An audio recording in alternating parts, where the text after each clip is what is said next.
This is NBK, nothing but Knicks. When Sim passed the assist, you know that it's #1 show that breaks down the game. If you can't play defense, stay out my way. Dribble the ball, come down the lane. 5 seconds on the shot clock, who gon' win us the game? You wanna hear Nick updates and trade rumors? Postgame reviews, this the place you tune in. So tell a friend just to keep the ball moving. Like the page if you feeling the movement. Every game we coming to win. Give us a sub like a player that came off the bench. This is NBK, nothing but Knicks.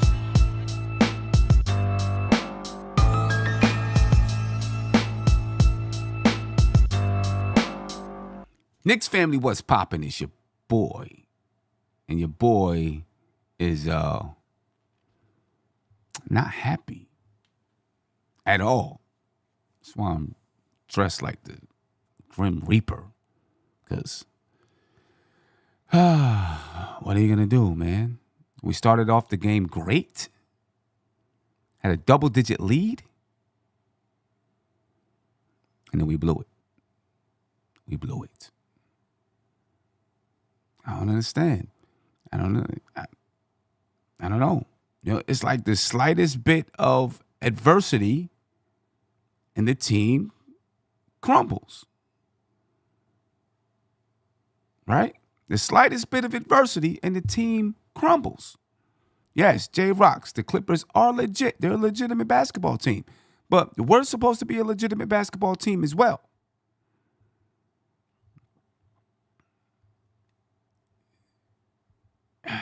You know, you can't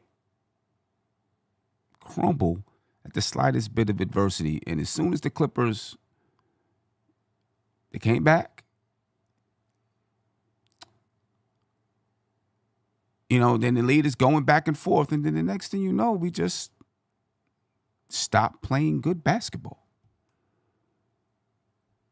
Right? Stop playing. I mean, you know, I don't know. We had a great, you know, somewhere in the second quarter, the Clippers started to make a run, right? Midway through that second quarter, the Clippers started to come back. The Knicks were up like 13 points, I think. And the Clippers start coming back. And then they just dominate the game from the second quarter on, to be honest with you, when you think about it. They dominate the game from the second quarter on. And I know, listen, the Knicks are now down to their 4th string point guard, if that's what you want to say. You know? But we could have and should have won this basketball game. We could have and should have won this basketball game. You know, that really is the bottom line. You know what I mean? We started to get unorganized.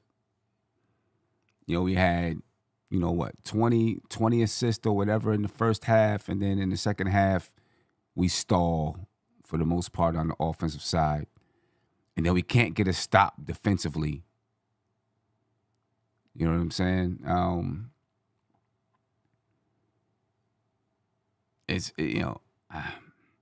The Knicks fail to clinch the playoff spot, right?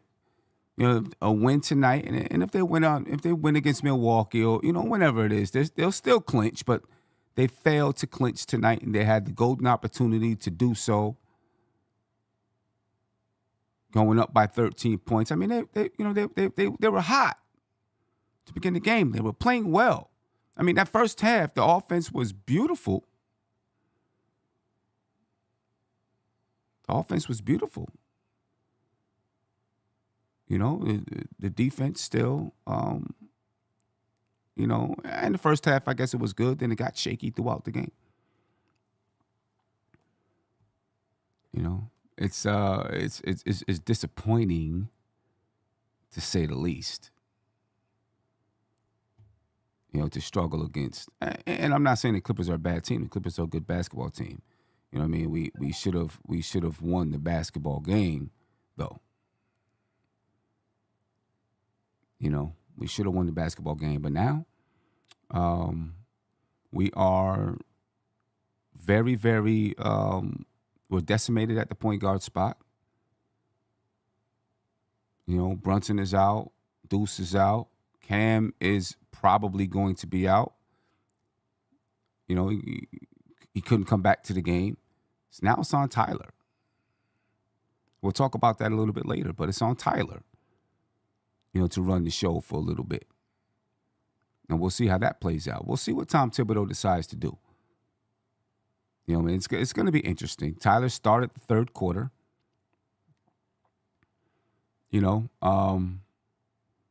Now he was playing against a starting defense. He did okay. Right? He did okay. You could see that there was a little bit more pressure on him. He did a good job handling it, I guess. I'm not going to say he was shaky, but I think it's going to take time if he's starting. Depending on who you play, you may not always have Norman Powell playing defense on you or whoever. You know what I mean? He'll have to get used to it, right? Because now you're playing with Cat and OG and Bridges and Josh Hart. It's a little bit different. The amount of times you're going to touch the ball will be a little bit different. The way you do things are going to be a little bit different. You know what I mean? So he'll have to get used to that if he's going to start. We'll get into it. We'll talk about it. I want to continue to talk about the game as a whole, and then we'll talk about Kolek. I see JJ has some things to say about Kolek. I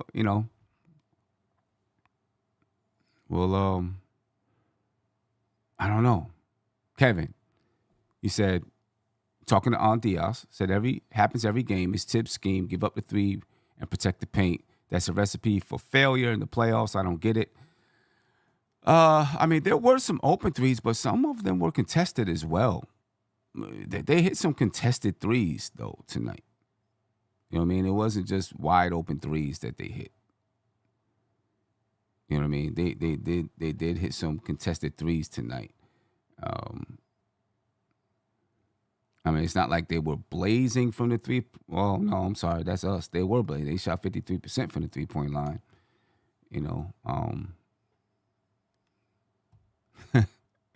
That's a pretty high percentage. 16 for 30. Took 30 attempts. 30 attempts isn't crazy, but when you make 16 of them, it's a lot. You know what I mean? Donald said, my shirt came in. It's crispy. Every time we lose, I'm wearing it so I can have you smiling until Tibbs is gone.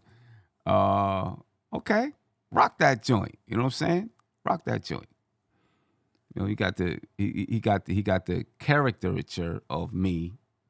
I don't know who would want to wear me. I only know one person that would want to wear my shirt.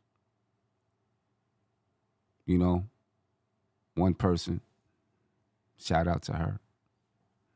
I don't know if she's in the chat now, but only know one person. So Donald, I appreciate you. Now I know too. You know what I'm saying? Now too. JJ, I'm not putting myself down, man. It's just, I don't wear it myself unless I have two of them. I think I still have two of them. Maybe I don't. I think I gave one away. I don't wear it myself unless I wear it underneath something else. You know what I mean? Like how crazy would I look walking around with my face and then my face on my chest? It's crazy. Aunt Diaz said, Big Bubba. You know what, Aunt Diaz? Check this out. You gave me a good idea. The next time me and Big Bubba play one-on-one, if he loses, he's got to wear my shirt for a week. And I'll buy it for him. He's got to wear it for a week, wherever he goes. I think that's a good deal right there. I think that's a dope deal. Yeah. I think that's a dope deal. Anyway, let's finish talking about this basketball game, man. The Knicks, take an L to the Los Angeles Clippers. They failed to clinch that sixth playoff spot. They will. There's no doubt in my mind that they're going to clinch that sixth playoff spot. They failed to do it tonight.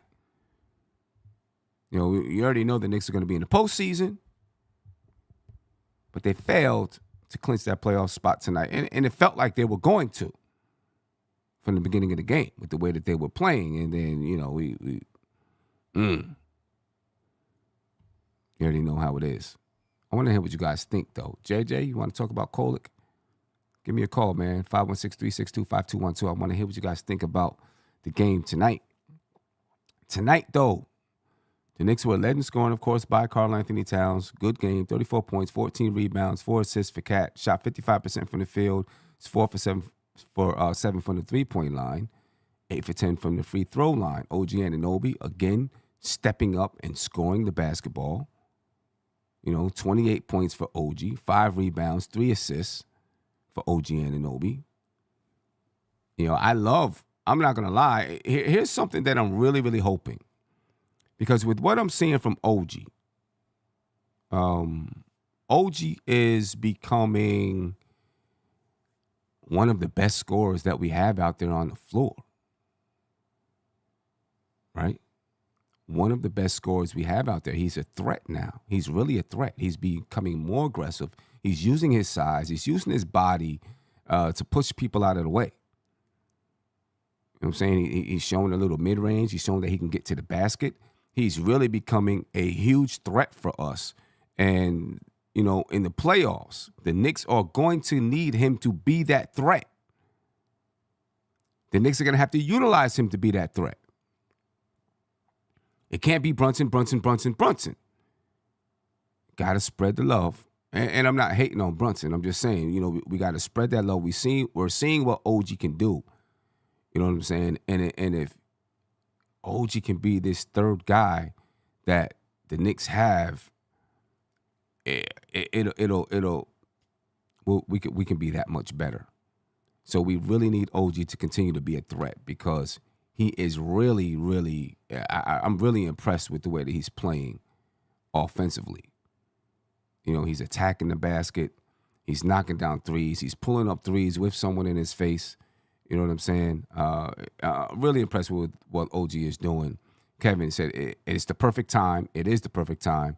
I hope it can continue into the playoffs, definitely. And not only continue into the playoffs, well, obviously continue into the playoffs, but then in order for it to continue into the playoffs, the Knicks, Tom Thibodeau, has got to utilize the skill set and make sure that we have moments for OG to get busy.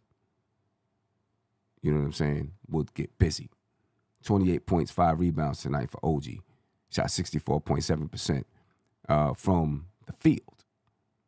Cameron Payne had 15 points, all of them in the first half. He was having a pretty good basketball game up until, or at least, well, offensively and defensively, but he was having a good basketball game up until he got hurt. Mikal Bridges had 17 points, 9 assists tonight for Bridges. After that, we didn't get much scoring. We got 7 assists from Tyler Kolek, but we didn't get much scoring. 6 points from Landry Shamet, 6 points from Precious Achiuwa. In the end, the Knicks could not get stops. You know what I'm saying? The Knicks could not get stops. The Los Angeles Clippers tonight, they had, they had double-digit scoring across the board. They were led in scoring by James Harden. He had 29 points, 6 assists, 6 rebounds. 27 points for Kawhi Leonard, 10 rebounds, 7 assists, almost a triple-double. Norman Powell, 19 points, having a career year. Norman Powell is. He's that third guy for this basketball team. And he's a defensive player. Zubac, he had 18 points, 10 rebounds tonight. Derrick Jones Jr. had 12 points. A really nice layup at the basket when he got hit in the thigh. That was a very pretty layup. And this Clippers team is, healthy and rounding into shape. And they may be dangerous out there in the Western Conference. They may be dangerous out there in the West. Got JJ on the line. Let me get to JJ. JJ, what's good, my brother? How you feeling? Yo, Sim, what's good, brother? How's everything, man? I'm good, man. I'm good. I'm upset because I wanted to get the win so that we can, lock down this playoff thing. Yeah. Didn't happen, though. You know what I mean? Didn't happen. Nah. How you feel? What's talk to me about it. Yeah, I mean, listen, I agree. I think the Clippers, they're going to be a problem in the playoffs, man. They're Yeah. really good, man. Yeah. I would not want to play that team. That's for sure. Right. I mean, my God, the way they defend. If Kawhi's healthy like he is now, that team could be like you were saying. Powell as a third scorer. That man is a bucket getter. He's probably the most underrated scorer in the league. Like you see his shooting numbers this season, Yeah, man. unbelievable. I know. It's unreal. I know. Holy, I mean, yeah, that team's gonna be tough, man. Tough out for sure. But yeah, so on the Knicks, man, like I feel like the ball movement in the second half. The first half it was great. I feel like in the second half it was kind of let's give it to Cat, kind of just go 1-on-1 or 1-on-2, and it kind of stopped the passing. And you know, I just wanted to talk Kolek for a sec. I feel like he's very timid, like for his own shot. Like half the time he doesn't even look at the rim. It's like having another Mitch out there. Like he doesn't look at the hoop. Like you have to be a threat. Yeah. You know, you have to be a threat to score. Yeah. You know, you have to be a threat out there. I definitely agree with that. I'm gonna say he's really just starting to get playing time. So I think he's got to get comfortable with. Right. He's going to be comfortable passing the ball. That's easy. You know what I mean? Yeah, Any right. player getting into the lineup, it's easy for them to pass it to someone. But he's a natural passer, so that's just going to come natural for him to find open people, right? Mm-hmm. So now he's got to figure out where do I get my shots within the offense, and that's not always an easy thing to do, especially when you're playing with. Right. Especially now, if he's going to be the starter, you're looking at Karl Anthony Towns, Mikal Bridges, OG, Josh Hart. These guys all know when they're going to get their shots. So Right. now he's got to figure out when do I get a shot, and his shots. Even in that starting lineup, if he ends up getting 25, 30 minutes, he's not going to get a lot of shots because you got shooters out there, and he's not going to have. He doesn't have that kind of respect yet. He'll take a few of them, you know what I'm saying, but he's not going to have that kind of respect yet. So he's going to have to figure out where he gets his shot, and just like with Mikal Bridges, early in the season. If you're not comfortable knowing where your shot comes from, then you're not comfortable. You may not always be comfortable shooting it. Right. You know what I'm saying? So hopefully, now he does need to look at the rim more, but hopefully when he gets more comfortable shooting the ball, when he gets more comfortable knowing when and where he gets his shots, then he'll be more comfortable shooting it too. You know what I'm saying? And you'll start to see those shots go in. Right. And you'll start to, and then he'll get more, and then, maybe he'll even, shoot a little bit more because he's comfortable in knowing where he gets his shot. So, Yeah. Right. Fred, you said that's why we should have been playing consistent minutes to prepare for these situations. I don't necessarily know that. Yeah, even if he was playing 4 or 5 minutes a game, it doesn't mean that he was going to be that comfortable knowing. He's in a totally different lineup now. He was getting comfortable with the second unit, you know what I'm saying? And then now he's going to be thrust into something else, and you could see in the first half he was even more comfortable. He had 5 assists in the first half, playing with that second unit because he was even more comfortable. Now there's another change. I'm not going to sit and just say every player's not going to play. So, all of this, he should have been doing this, should have been doing that. Every player's not going to play, and every situation is going to be different. He might have been thrust into a situation that he wasn't comfortable with back then because maybe he wasn't ready back then. Who knows? We know what we have right now. You know what I'm saying? And, I could tell you if he played back then, he wasn't going to be getting up 10 to 15 shots a game. That wasn't going to happen. He'd be getting up the same amount of shots that he's getting now, most likely. I think that's a non-starter right there. About that situation. You know what I mean? The fact is he's playing now. He's just gonna have to get used to. Now he's got to get used to playing with the starting group. Because even if he played back then, he wasn't going to be playing with the starting group. You know what I mean? He's got to get used to playing with the starters, who's going to have more scorers, more scorers out there on the floor, tougher defense, you know what I'm saying, out there on the floor. So he's gonna have to, definitely be able to deal with that. I think he'll be okay. You know what I mean? He I think he's gonna be like a quarterback that manages the game, right? I think he's gonna be like that. Yeah. Just all you got to do Right. is manage the game. Don't turn the ball over. Get the ball to the open player. You'll get assists that way. You know what I'm saying? He's not a guy that's going to force and make mistakes anyway. Even when he turned the ball over tonight, it wasn't like a bad turnover. It was just a kick out. You know what I'm saying? And maybe he was expecting the guy to step over to the pass. I forgot. Maybe it was OG. It was either OG or Bridges. Maybe he was expecting them to step over to the pass, and they stood still. So, he's going to get the turnover, but that could have been the fault of the catcher as well. You know what I mean? So Right. it's going to be interesting to see, but it's going to be great experience for him. I'll tell you that. Because he's getting this experience as long as he's the starter. We'll see what happens. But he's getting this experience in the midst of playoff positioning. You know what I'm saying? You can't get any better experience than that because you got to be ready. Mentally, you got to be ready to step out in every game. Right now, teams like the Clippers, like the Milwaukee Bucks, they're fighting for playoff position. So the games are going to be aggressive. They're going to be intense. You know what I'm saying? It's going to be playoff type atmospheres in some of these basketball games. And, as long as he's playing and starting, he'll be in the midst of it. You know what I mean? So that's good for him. That's good for him. That's very good for him. Yeah, and then OG, you were mentioning OG. He's definitely in a great, he's been scoring at a really high clip lately. One thing that I noticed, OG on his drives, I think this is kind of new. He's kind of like, almost like cradling the ball when he's driving, especially at the very end, kind of like, so it's harder to strip it from him. Yeah. I kind of like that. That's a good thing. I think it's helping him like hold on to the ball, if you notice. Yeah, I kind of like that little move he's doing. It's a good at thing the end because his drive. Yeah, it's a good thing because I've noticed in the past that when OG would drive to the basket, sometimes he can get stripped. Exactly right. Exactly. Yep. Yeah.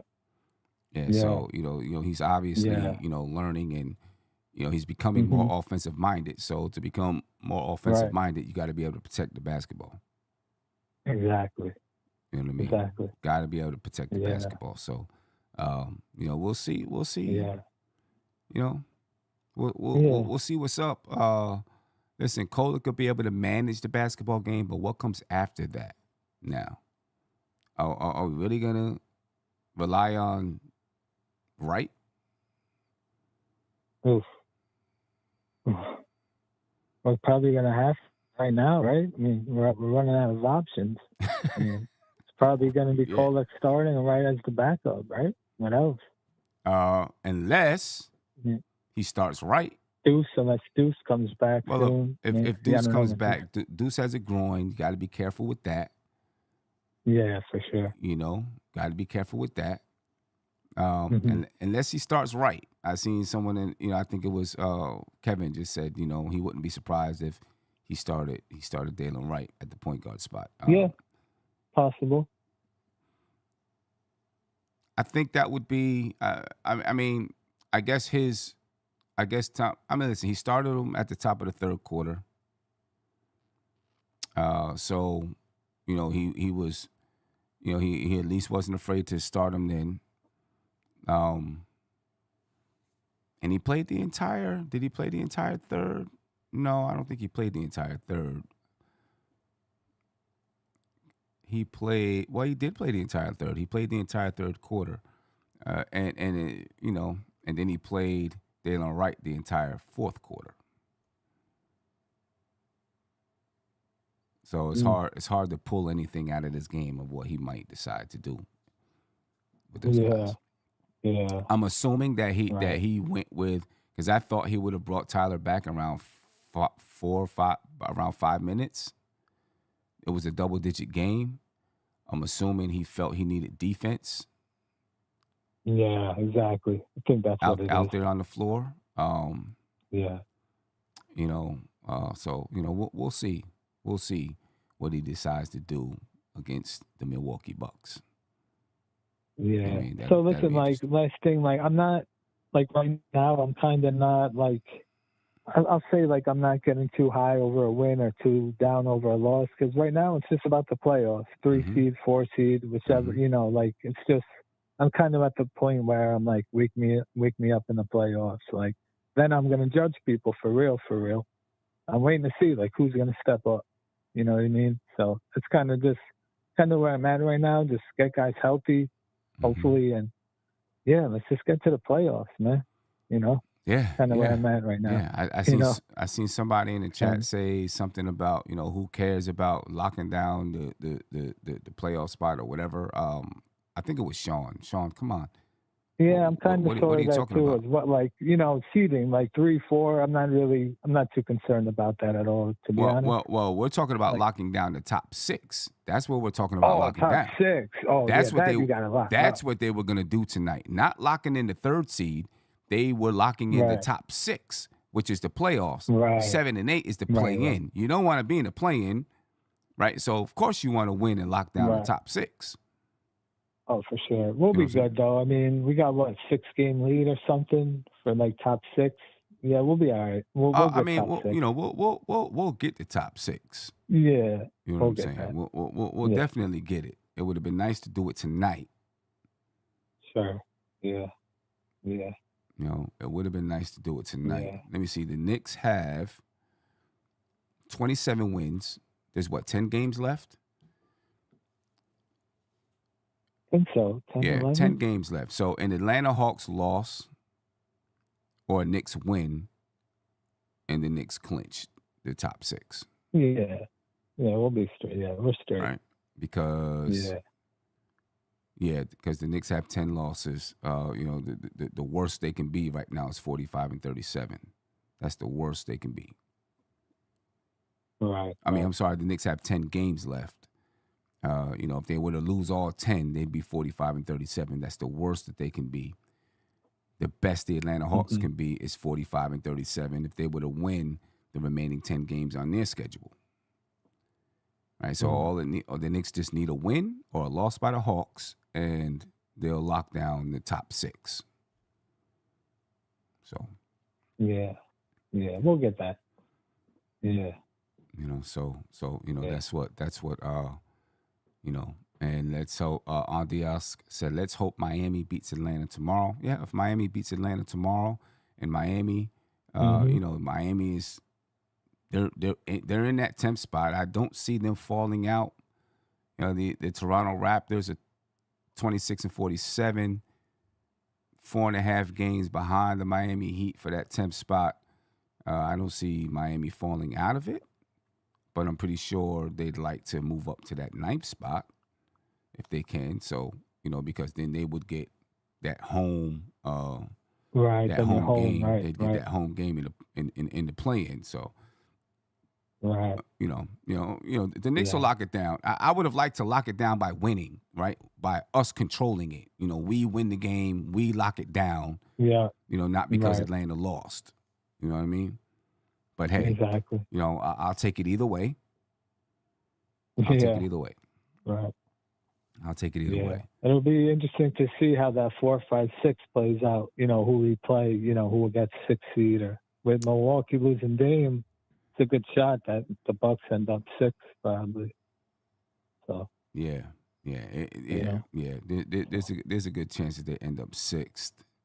Yeah. Yeah. I mean, there's a good chance that they end up. Well, I'm not going to say a good chance. It's possible that they end up in the play-in. I don't know. Well, no, I mean, I'm not going to say that. They're 40 and 31.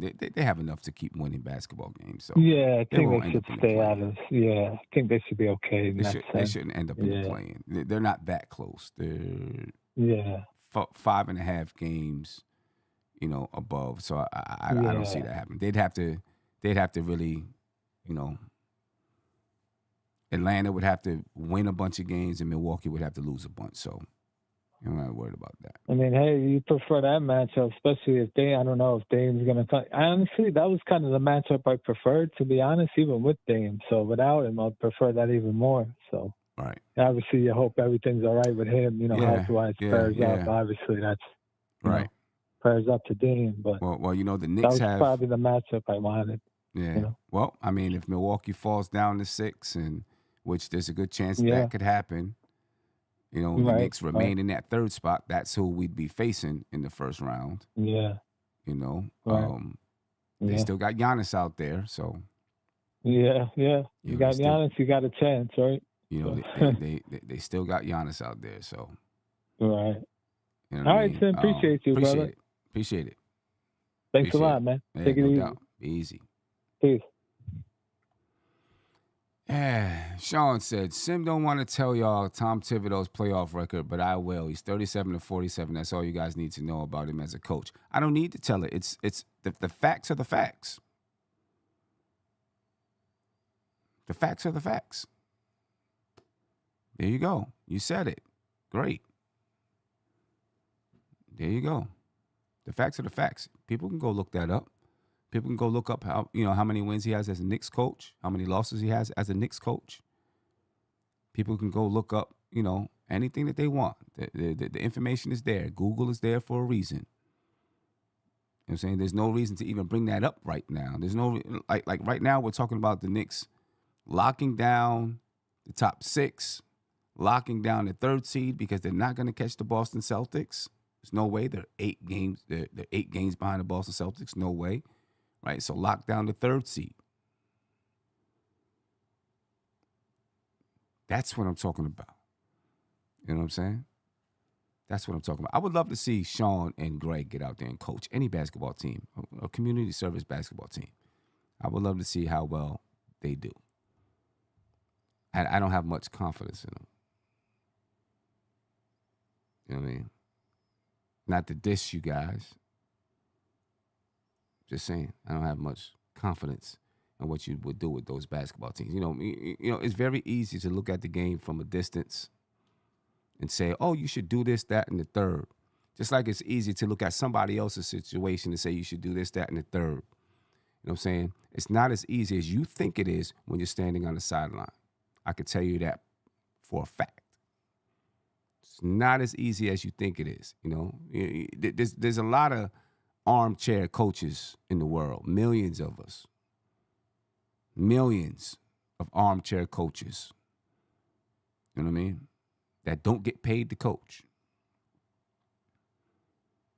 but know everything about the game. I don't know what it is. The Knicks, ladies and gentlemen, 38 rebounds tonight. We got dominated on the glass, 45 rebounds for the Los Angeles Clippers. That's part of this loss. 35 assists for the Knicks. We really started off hot in the first half. The offense was looking good. We were moving the basketball. Guys were cutting to the basket. You know what I'm saying? The Knicks offense was looking really, really good. The defense, the Knicks had a 13-point lead at some point in that first half. When the offense was looking really, really good. With Kolek in the game and without Kolek in the game. It was looking good. And I'm saying that because, Kolek has added his assist game to the offense. You know what I mean? So he was part of when I was thinking about it in the first half. The Knicks offense was looking good, and I was just thinking about, you can't say it's because of him, but he's part of it. He was part of this offense humming in the first half. 5 assists for him in the first half. Then it just collapses in the second half. It's like the team couldn't handle, the Clippers stepped up their defense, the number 2 defense in the league. The Clippers stepped up their defense. They knew they were getting shredded in the first half. The Knicks offense was shredding the number 2 defense in the league in the first half. But then when they stepped up, the Knicks could not handle the pressure or the adversity. Payne was a part of it, right? Because we were getting scoring from that point guard position, and that's important. 4 steals for both teams, 8 blocks for the Clippers, just 1 for the Knicks. Only 9 turnovers for the Knicks, but only 5 for the Clippers. The Knicks shot 50% from the field. The Clippers shot 51% from the field. And here's your difference in the game. 38% from the three-point line for the Knicks. 53% from the three-point line for the Los Angeles Clippers. And yes, the Knicks have dealt with these issues all season long in defending the three-point line. We know this to be factual. The worst team in the league in defending that three-point line. Now, there were some defended three-point shots made tonight. There were a lot of defended shots made tonight by the Clippers with a hand in their face. But three-point line, Kawhi Leonard 2 for 6, Norman Powell 4 for 5. He did have a couple of wide open threes. Norman Powell did. James Harden 6 for 9, but James Harden is a off the dribble guy. Nicholas Batum 2 for 2. Derrick Jones Jr. was 1 for 3. I mean, everybody shot the ball well from the three-point line except for Chris Dunn. The Knicks, they were 13 for 34. I mean, the Knicks lost this game by 13. The Knicks made 13 threes. The Clippers made 16 threes. I mean, all of those, so that's 9 points there. And then they made 3 more field goals than the Knicks. Not getting stops is critical. Not getting stops is critical. Not from the three-point line, not any place else. And I know you're dealing with Kawhi Leonard and James Harden, but we're supposed to have 2 wing guys that can deal with them dudes, and they wasn't able to. You're not going to shut them down. We know that. You know what I mean? But you got, Kawhi Leonard shot 55%. James Harden shot 50%. You're not winning games by letting those guys shoot that percentage. You know what I mean? You're not winning games like that. You got to find a way. I don't know. Our defense, man, is just, our defense sucks. We have moments where we play well, especially when we play against those under 5. It's like we're a team that, I hate to say this. I do. I hate to say it. We kind of take after Karl Anthony Towns a little bit. When Karl Anthony Towns plays against smaller teams, he's a bully, pushing people around, using his body to throw people out the way, you know what I'm saying, banging down low and all of that. When he starts to get up against bigger teams, the bullying goes away a little bit. Tough guys, tough, aggressive guys, the bullying goes away. We're kind of like that as a team, right? We're kind of like that as a team. We beat up on these below 500 teams, blow them out, win by 30. That's what you're supposed to do, all of that. And then when we get to the tougher teams, we're not organized. You know what I mean? We can't defend. You know what I'm saying? The defensive aggressiveness goes away and all of that. You know what I mean? The toughness isn't there when we come up against these tough teams. Fades away. It's gone all of a sudden. It's, where it's at. All of a sudden we look soft. We look like suckers out there on the court, getting bullied around and all of that. I don't know. You know what I mean? I don't know. We need some of those people. We need a couple of those guys that just are steady grinders, don't care about who they're playing, are mentally tough. You know what I mean? Brunson is one of those guys. I think Josh Hart is one of those guys. We need more. We need more. We need an entire team who just has that mentality. Or we won't be doing nothing anywhere. Or on Diaz said, Sim, I'm still trying to find Mitch. Have you seen him tonight? Let me tell you, man. Mitch is he's struggling. You gotta understand, I think with Mitch, not only is he just returning to the team, but he's also returning in a bench role. You know what I mean? I think he's been used to, he's come off the bench before, but would, boom, be back in the starting lineup before you know it. It's just something different. You know what I mean? And then there's been injuries to Mitch is the guy that defensively we know what he can do, and he hasn't been up to par yet. Rebounding, he hasn't been up to par yet. 2 rebounds tonight. He only played 12 minutes. I think it's gonna take some adjusting. I think, too. You know what I mean? He's got to adjust to a new role coming off the bench. He's got to figure that out.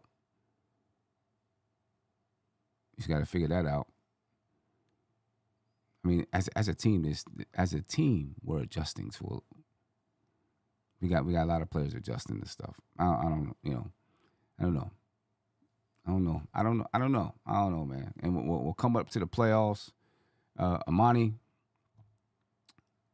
said, Mr. Sim, sounds like one of my students or something. We need to be in playoff mode like it has already started. We look soft out there. No, there's no doubt about it, man. We are not in playoff mode. Now, it's hard to be in playoff mode because we're injured, right? We don't have our star guy out there, but we have enough guys. Forget that. It's hard to be in it. You just got to do it. It's got to be the next man up. You know what I'm saying? And you're right. We're not in playoff mode. We do look soft out there. You know what I'm saying? We're backing down the tougher teams. You know what I'm saying? We bully the bad teams, back down the tough teams. I don't know.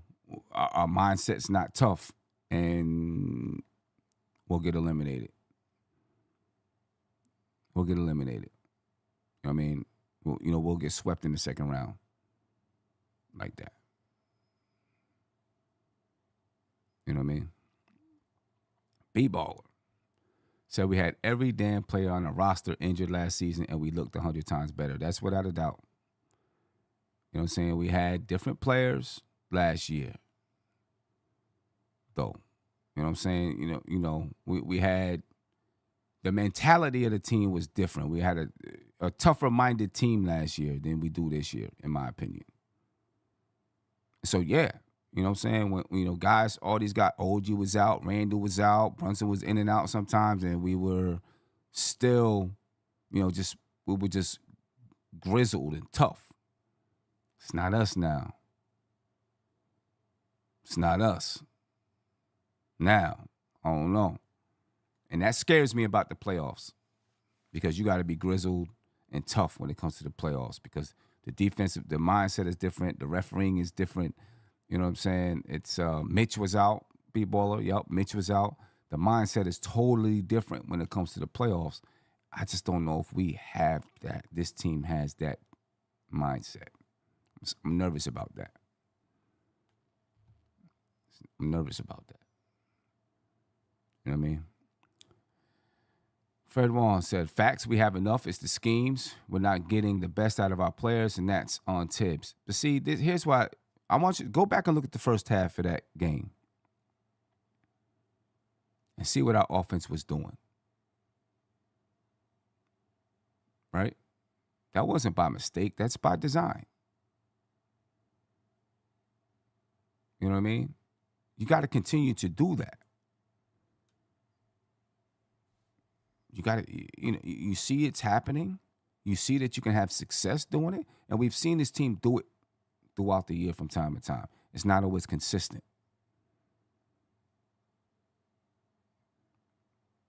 You know what I mean? It's not always consistent. The issue is we don't have Fred, but that's what I'm saying. We've seen it happen throughout the season. We don't have the depth for, if a player's not doing what they need to do, we don't actually have the depth to say, okay, you're not doing this. Let me put this guy in. Like, that's the best teacher. That's the best way to hold a guy accountable. When you don't have the depth, sometimes, if you don't have the depth, you might have to play someone who doesn't do exactly what you want, or when they don't do what you want, you really can't sub them because what they bring is more than what the other guys brings. You know what I'm saying? So it's there. We just got to be consistent. The team has to be consistent with doing it, no matter who's out there on the floor. And you got to stick to doing it. You know what I mean? I think when it starts to fail, this team resorts to one-on-one when it starts to fail. You know what I mean? And there are going to be times when you got to do that in the playoffs. You may have to do that, but sometimes I think we do it too fast. Like we fade away from what works and don't get back to it. You know what I mean? And don't get back to it. Fred, I disagree with you 100%. No, this is first. No, this is not a first place roster in either the West Coast or the East Coast. I'm sorry, it's not. It's not. You know what I'm saying? It's not. We don't have, this team does not have the defensive mindset to be in first place. We don't have those type of players to be in first place, in my opinion. No, I don't think we would do that. We wouldn't be in first place at all. We'd be right where we are, third place. We're not as good as Boston. We're not as good as Cleveland. I don't care what coach you have out there. We're not as good as them. Will we be in a couple of years? Maybe. Will we be next year? Maybe. We'll have more continuity. We'll have more chemistry. We'll probably, hopefully, pick up some pieces, to add depth to this basketball team, and that changes a lot. You know what I mean? So no, you're probably saying, well, if we had Pop, if we had Eric Spoelstra, we'd be in first place. I don't think so. I don't think we have the talent that Cleveland or Boston has. You know what I mean? I don't. Just my opinion. Caller, you live. Name and where you're from, please. Brooklyn Butch. Brooklyn. What's poppin' with you, brother? How you feeling? Yeah. How you been, man? I've been better. You know what I'm saying? Because I want the Knicks to win consistently. I know we're injured, but I want us to win. Yeah, Sam. The realization of it all is like, I think we see in our hearts because, we're Knicks fans. We watch the game on a consistent basis. This team has so many holes in it that, as a fan, I see it. And like I wrote in the chat, I was saying, I don't, if we get knocked out in the first round, I really wouldn't be, like, oh my God, like, I can't believe it. I would be a little shocked, but as a fan, deep in my heart, I'd say, yeah, I saw that consistently all year because our defense still has been, that's been the most consistent thing, the most consistent letdown fully for the whole year. We can't get it right on defense, like at all. Their inability to talk at times is that's a little bit of like jeopardizing. I don't understand that. They're like somebody, physically more on defense to be that captain. I don't see it consistently at all in any of them. Right. That worries me. The Thibodeau, if he's such a great defensive coach, how is he still allowing professional ball players to get caught consistently watching the basketball on the crossover as opposed to watching that guy's body? And you can't move that fast as a ball and reacting off, somebody's first step and, and reacting to that ball a lot of times. But you can stay in front of them. That's it. I ain't asking you to do the rest of that stuff. You know what I mean? Don't give him too much run space. You know what I mean? Stay kind of close, consistent to him. Stay up in his waistline. That's all I'm asking. If he gets the shot, then he gets the shot. But these guys are clearly letting the hockey pass basically kill them a lot of times. Because Harden would come in and then he'd cross a guy. And even when he didn't score or make the three, he would have them following the ball so bad that it was like, are you kidding me? He put these guys consistently on the yo-yo. So either he penetrated, made the ditch, the next pass, boom, after that, round robin. boom, 3-point shot. It was happening on a consistent basis, and it's been happening all year on a consistent basis. And that's the part for me that is deeply disturbing. Forget what we're doing on offense. You know what I mean? And some of it is as well as our second unit doesn't really have key players that come in and do things really well. You know what I mean? Like great shutdown defender. You know what I mean? Or hey, a guy who comes in and he's a sharp shooting 3-point shoot. You know what I mean? Shot. We don't have any of that, like the depth on the bench. So it's just too many holes Right. that I see on a consistent So basis. how do you change it if you don't have the guys on the bench? Because like I said earlier, the best teacher, the best way to get a player Mm-hmm. to do what you're asking them to do, and I don't know if Tibbs is asking them to do what you're saying or not, but just as a concept, the best way Yeah, to you're get a not going to player. see that. You're not going to see that this year Mhm. because he took too long in what he should have done. He should have recognized early that Payne, Shamberg, what's the other one? The 6'7" one. Can't think of his name right now. Achiever. Achua. That these guys really weren't the guys, and that you know what I mean. If I know if anything, I might get some of this younger talent and find a spark someplace and what's the name of one of them, and try to ride that a little bit, build some confidence in a few of them, and bring them along. Now, that's just me because I'm not here to play checkers. I'm not here to run out here like the chicken and go, I'm going to play you all these minutes and run you down to death and just keep pushing you and pushing you and pushing you. No. I need to play the long game because I can recognize that even coming off of the Celtics, the depth of some of these teams that are so deep that it doesn't matter how great my starters are. If I don't develop that bench, in the end, that's a lose-lose. You know that. It's a long, grinding season. Mm-hmm. But see, So if you don't I don't develop always these agree. guys I don't and always keep these guys agree. in rotation, what are we doing? I don't always agree that guys have to. That's what the G League is for, developing. And when they get a chance to come up and practice and play with the guys, that's also developing. You know what I mean? See, I think Yeah, as but no, fans, I think as it's a different fans, harmony. I think It's as a total different fans. harmony. But listen, I think as fans, because we don't see them on the court, we think they're not developing, and I don't think that's true. Because there's so many other ways to develop, and when they get a chance to get there, you know what I'm saying? Now, that's another level of development.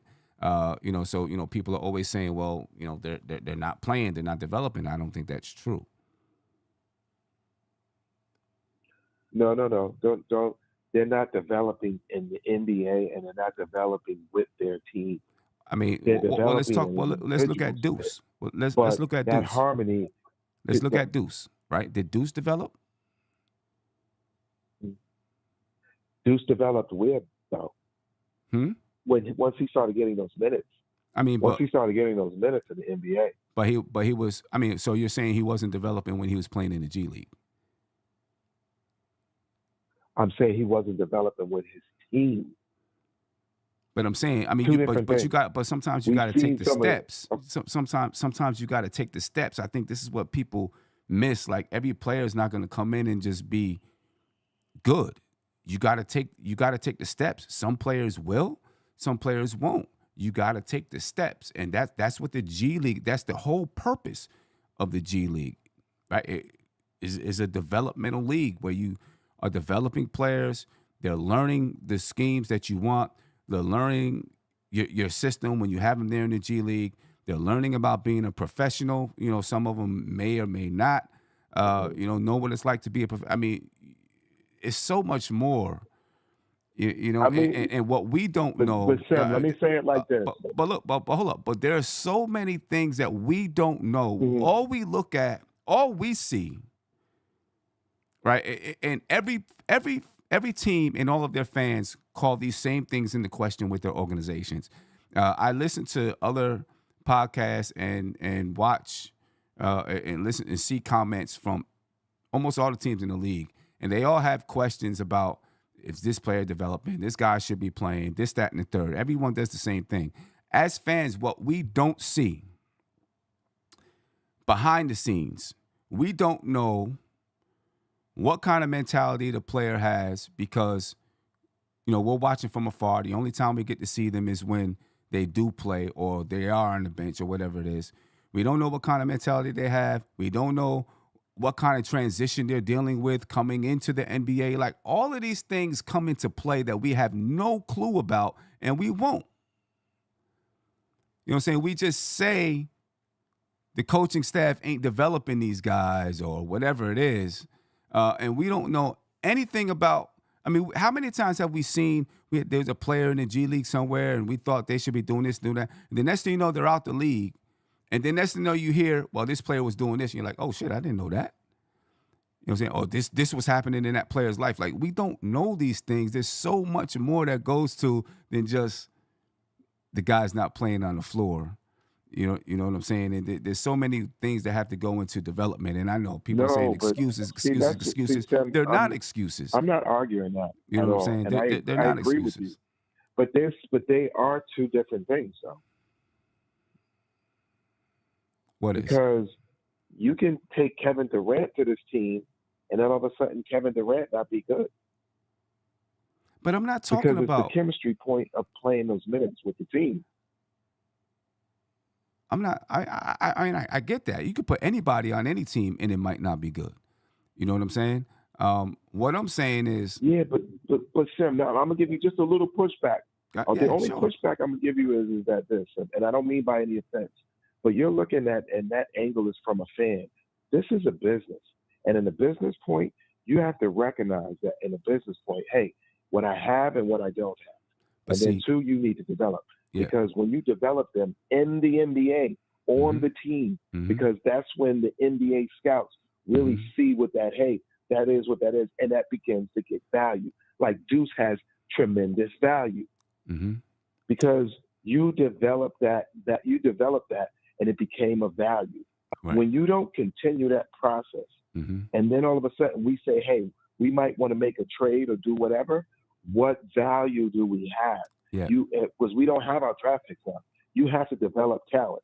And then as you develop talent, it's giving it that minutes. Right. And you have to find somehow a good manager says, hey, find minutes for them. Okay. So let me give you some pushback because I actually think you're looking at it. I actually think you're looking at it from a fan standpoint. Because you don't see them on the NBA court, you think they're not developing. Right? A transition to the NBA is part of development as well. You know what I'm saying? Learning, you don't know what this player's developmental plan is. We don't. We have no clue what these players' developmental plans are. We have no clue what they've spoken about with their coaches in the NBA and coaches in the G League. We have no idea what these plans are. And if those players are actually accomplishing the goals that are on their developmental plans, we have no idea. So we think because we don't see them in person that they're not developing or they're not working or that the coaching staff is not working with them to develop, right? When actually that could be the opposite. It's just that we don't see it. You know what I'm saying? So a fan, because the fan doesn't see it, thinks they're not developing, but the coaches know if they are developing or if they're not developing. Or if we may be looking at a player and say, how come this guy's not playing? But they're not developing on the team. But I'm saying you have to get to a point sometimes for you to develop on the team. There could be a player that the coach is like, we think this guy can be good, but he don't have the work ethic. Let's get his work ethic up. So we can get this player there. Or this player does these things. I don't want him coming up here until he does. Here's some things I need this player to do before we bring him here. You know what I'm saying? Like because a young player, especially a young player, some young players may be able to handle getting into a situation and be like, okay, they're strong enough to just I'm going to deal with it. Some players, it might crush them. How many players did we see coming out of high school mad years ago get thrust right into the league and then they're gone because they didn't really get developed? They needed to go through the process of not playing right away, learning the game, and then getting out there on the floor. You know what I'm saying? That's part of the reason why the G League was developed. I agree. You know what I'm saying? And I'm looking at the track record of Tom Thibodeau and young players. I agree with all of that. But so I'm going to ask you to look at the track record of this regime and our young players. Right? The track record of this regime and our young players has been pretty good. And bringing young players along to be productive players on the court, I think has been pretty good. And the players that we brought in that were young, that didn't play for this team, didn't go someplace else and start playing. The players that did play for this team that were young, that we drafted second round, late first round, that played for this team, if they got traded, they went and they played for another team and got minutes for that other team. I think this regime has done a good job with our young players. They were average deals. They weren't above average deals. Like they weren't like, oh my God, this is the greatest deal. You know, we got. You know what I mean? So it wasn't, and we still didn't get, you know what I mean, something that would really truly put us over the hump, because we lost, like you say, we have no depth. But my biggest issue is that if you're not developing that talent there now, you're going to keep trotting that second unit that we have out there. You're admitting that we don't have a chance. Because if you're going to trot that out there, are you kidding me? You expect that to get better in the playoffs? I mean, you had to try to develop something, because you have to then project for when I'm going to get this. And when I'm going to get this next year, you know what? Right. I need to get that younger talent of value. Right. And what I'm saying is that the long haul. That what we got there is not going to get it. What I'm saying is, if you're looking at the long haul, it's not necessarily that this guy has to play right now. Sometimes the long haul is allowing that player to develop. That's why you seen the Spurs do it all the time. It's just the fact that we didn't know that they had these players stashed overseas, because we might not have been following the Spurs, but they had a player stashed overseas for 3, 4, 5 years, and then they come to the league and they're ready, right? But they brought that player when they were ready. They didn't just say, hey, let's put him out there. They brought him out there when they were ready to bring him out there. I think, it's, we have the G League now, so, we're more aware of these players and things that they may be doing in the G League and stuff like that. You know what I'm saying? So we see them, so we think they got to be here right now. I just don't think the fact that you don't see them on the court with the New York Knicks means that they're not being developed or they're not growing or developing. And I think allowing a player to hone their skills in another league and then take the step up is looking at the long haul. That's what I think. I think that is looking at the long game. I'm going to have to respectfully disagree, because that's cool. I know that we need talent, and we need, as a business, to show that we have talent. What we showing right now is that what will we get for anything off of our bench right now? If we took all three of them together, we couldn't get a first rounder for all three of them together. I get that, but honestly, you know what? I wouldn't give you a first rounder. I mean, I wouldn't give you a late first rounder for any of them. I understand that, but if you're developing your young players, you want to put them out there to try to trade them? No, you're trying to put them out there so that they can be productive players on your basketball team. You know what I'm saying? I don't think anyone looked at Landry Shamet or Payne and said these guys are going to be here for the next 3 years. No, that's why they didn't give him a 3-year contract, right? Did they give Tyler Kolek a contract? They gave Tyler Kolek a 4-year contract, right? Because they looked and said, okay, this is a guy that we're going to develop. We think he's going to be on our basketball team, right? Dottier is a first-round draft pick. He has a guaranteed contract, right? So it's like we have this guy. We can put a competitive basketball team out here on the floor. Let's bring them along correctly. We can get stopgap guys to fill in the spots until they're actually ready to be what we think they can be. You know, not the ceiling of what they can be, but until we feel they're ready to be productive in the league, and then we can get rid of these stopgap guys. I think that is how you build a team. We knew when we traded Randall and DiVincenzo, right, that we were taking something away from our bench because you were putting Josh Hart in that starting lineup. You basically took 2 starters off the bench, right, and put one in the starting lineup, and then one of them shipped away, right? Randall was replaced with Karl Anthony Towns, you know what I'm saying? And so, you know, you knew that, you know, you're going to have to get some stopgap guys in here, you know, to play until you bring these guys along. Let's look at next year. You know what I'm saying? Because, you know, let's look and see where we are with these guys next year. You know, because this is year one of this basketball I definitely want to see them, but at the same point in time, they need the point of NBA development. And Kolek is not like a one and done. If I'm not mistaken, Kolek did 3 to 4 years in college. Am I correct? Yeah, he played all 4 years. Kid, all 4 years. Yeah, they it's 2 of them, right? Right, we got what's name.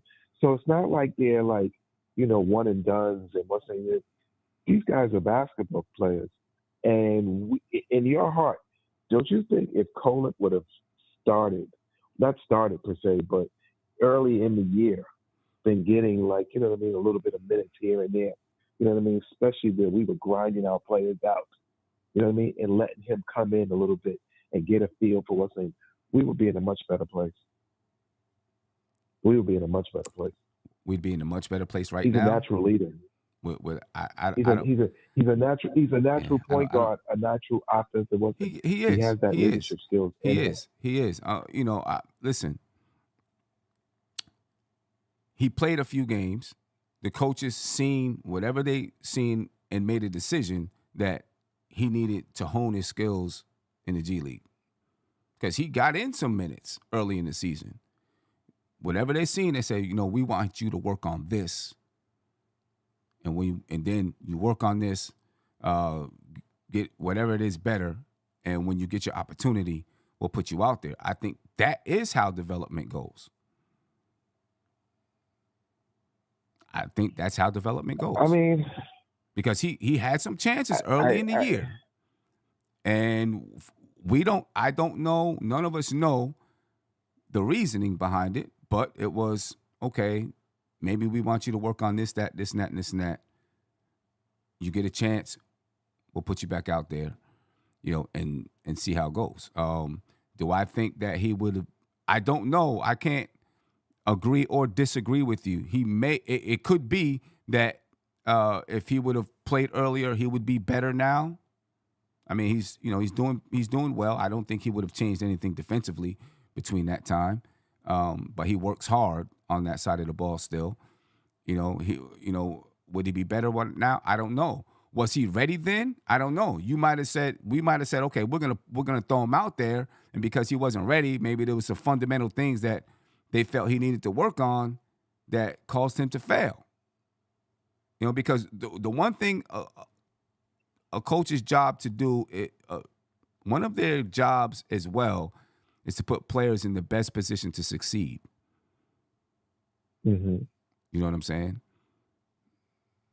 But let's go just for one quick second from your eye test, and for most of us, or a good deal of us, from the natural eye test, don't you think we would have been better off? Just from the eye test, nothing else. Even add your emotions. What do you honestly feel? Do you feel that Payne was more of the answer, or do you feel like, hey, just by the eye test? By the eye test, get the coaches, for me, I'm saying our own eye test. Okay, so by the eye test for me, if I were the coach, I would have played Cameron Payne because defensively he's better, he has more speed, and I would have tried to bring Kolek along. That's what I would have done just from my eye test. I haven't seen a whole lot of them in the NBA. You playing against, just playing against that starting group today. I felt like he dribbled the ball to the, I'm not going to say to the corner, but he kind of faded to the wing because he had pressure on him, and then he just passed it back up to the top. It was a little bit tougher for him against starting defense to really get into, maybe what he was more comfortable getting into. Now, obviously, this was his first time in the NBA playing against starting defense. You know what I'm saying? But Norman Powell playing defense on him looked a little bit tough. Right. And, and one thing that you'll notice when a player has tough defense on them and they can't really get anywhere, they will dribble to their strong hand to the sideline. You go watch in any level, if a player is struggling with tough defense, they will dribble to their strong hand to the sideline. It's almost like a safety net for players for some reason. And you've seen him do it on 3 or 4 possessions with Norman Powell on him when he was out there on the floor. That tells me, maybe he was a little bit nervous or whatever it is. I don't know. But of course, listen, it's a natural defense because the out of bounds is a bar protection from yourself because the defender now can only come from one angle from you. Yeah, but he's he would gonna at least grow. got the minutes. He would at least got practice. You know what I'm saying? Coming against things like that. Had you put him in there earlier, because honestly, we know more than likely, we already know Payne will not be back here next year. He won't. But it's fine to have a stopgap guy while you're getting another guy ready.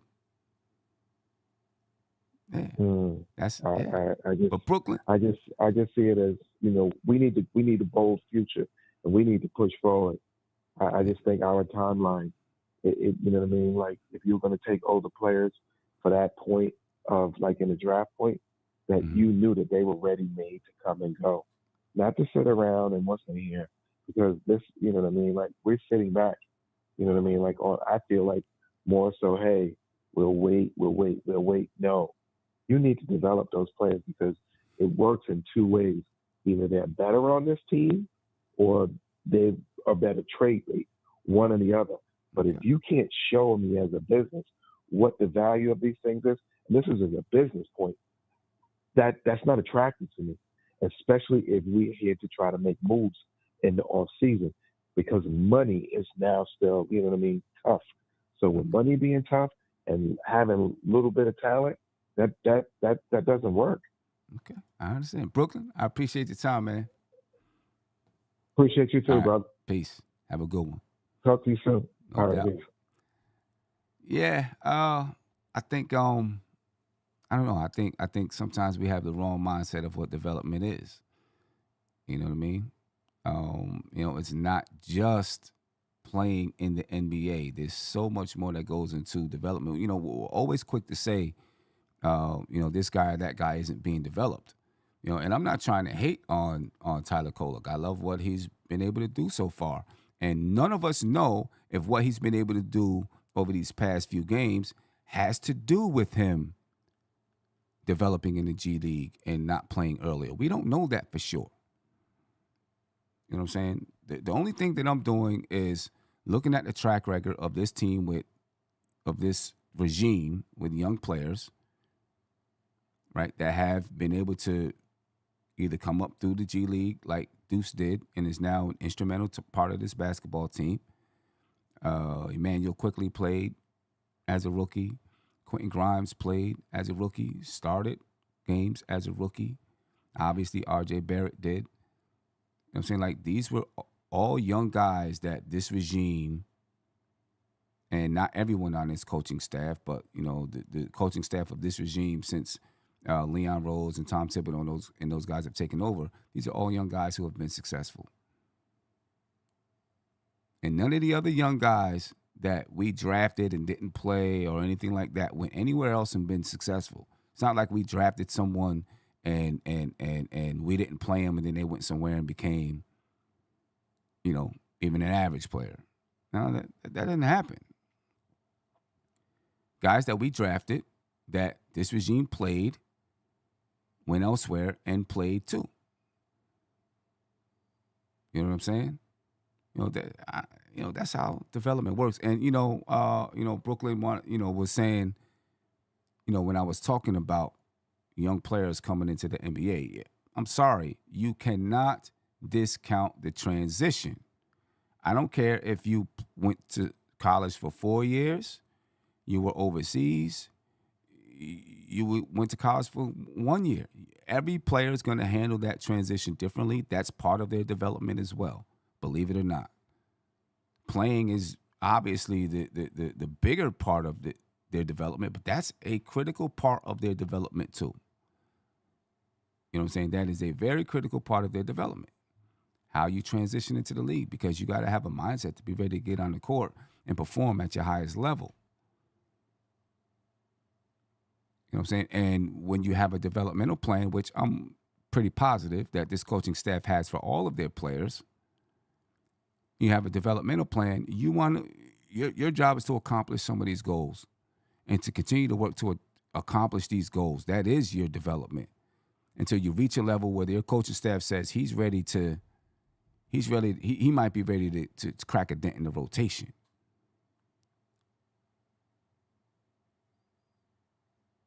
That is player development.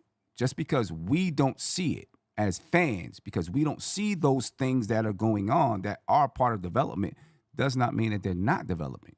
That's just my opinion. Nick from Jersey, what's popping with you, man? How you feeling? What's going on, Sim? How are you doing tonight? I'm doing pretty good, man.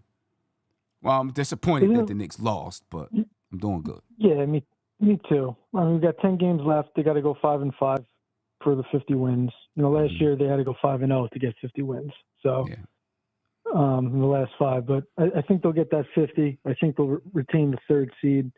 We're gonna get Brunson back, and I think that's the big picture here. The big picture is since Mitchell Robinson's come back on the 28th of February, the Knicks are like a top 5 defense.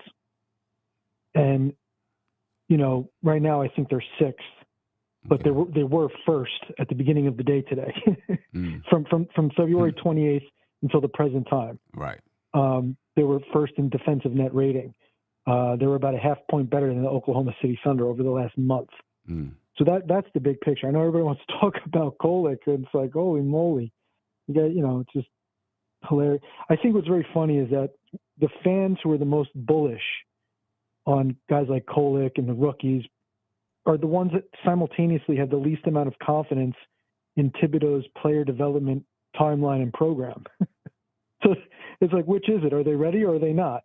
If you think they're ready, then why do you think that is? Right. He must be doing something right? Right. These guys are saying, play the kids. It's like, so I guess you think they're ready to play then. So I guess Thibodeau knows what he's doing then, right? Look at Kolek right now. It's like the proof is in the pudding. Kolek's playing well. So everything that's happened worked. You know what I'm saying? It's just we got to get. Yeah, go ahead. You're sorry. right. No, everything that's happened has led up to him being successful right now. Over and over and over again. And then they said, well, couldn't we have found 2 minutes or 3 minutes for him? It's like, what are you talking about? In what universe? He's the point. He's a 4th-string point guard. So Brunson plays 35 minutes. That leaves 13 minutes left at the point guard position. So you want to split 13 minutes across 3 players? Right. You want to split 13 minutes between Payne? Okay, let's say that you only play Deuce at the 2. Okay. So now you want to split 13 minutes between Payne and Kolek? That's totally pointless and unnecessary.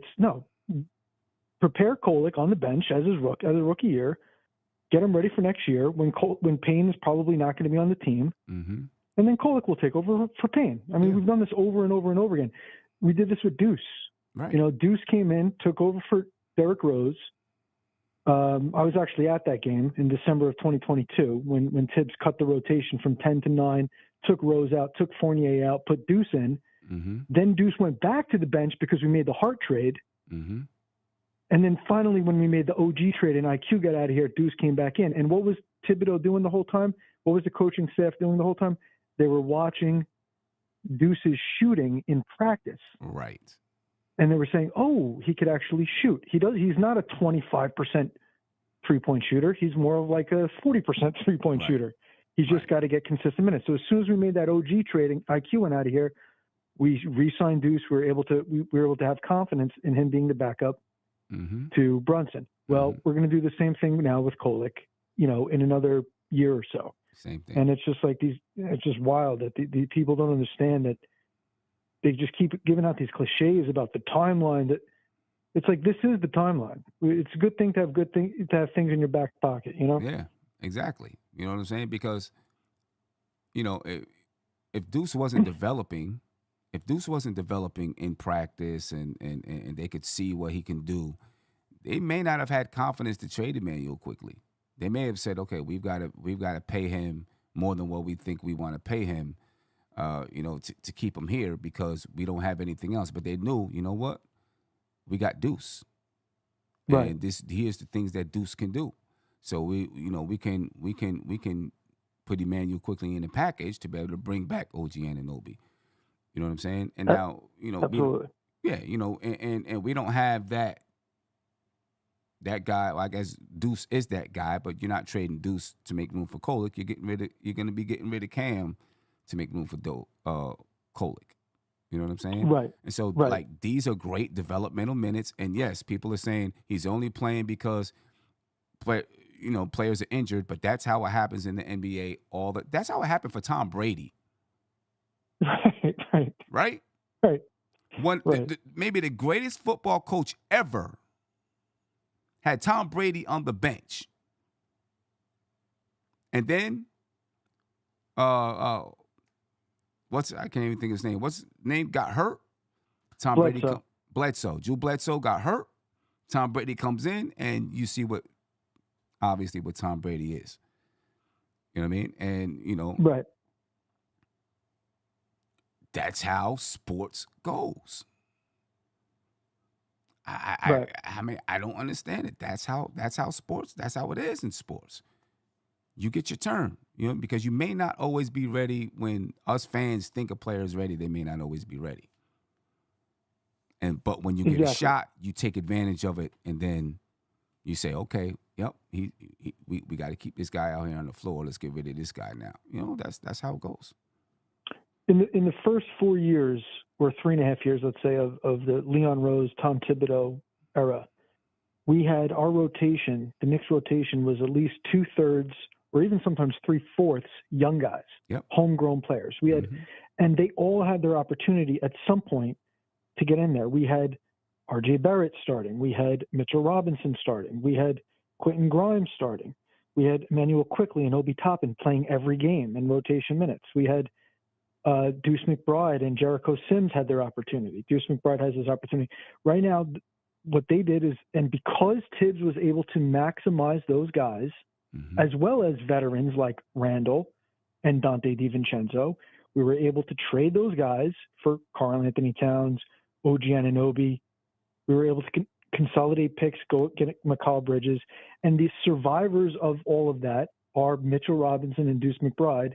And that's really, when you look at what the playoffs are going to be, that's all you need. You need the current starting five. Tibbs is going to play. Everybody's going to play 8 in the playoffs. So the Knicks have their current starting 5.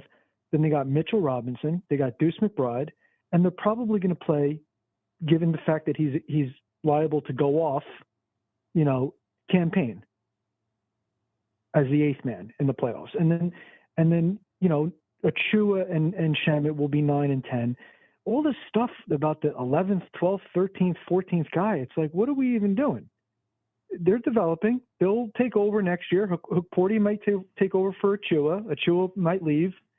Daddier or McCullough might take over for Shamet. Shamet might leave. Kolek will take over for Payne. Like, everybody just wants to expedite and fast forward into the future so that the bench warmers can get minutes for 2 minutes. Like, I don't know. I don't know what to call this. It's very bizarre. Bizarre behavior, actually. And it's, we see it. And, people are saying, "Oh, you can't compare such and such." Tom Brady. That's a one-off. What I'm saying to you is that even Tom Brady was on the bench, waiting behind another player. Right. So it happens in sports all the time.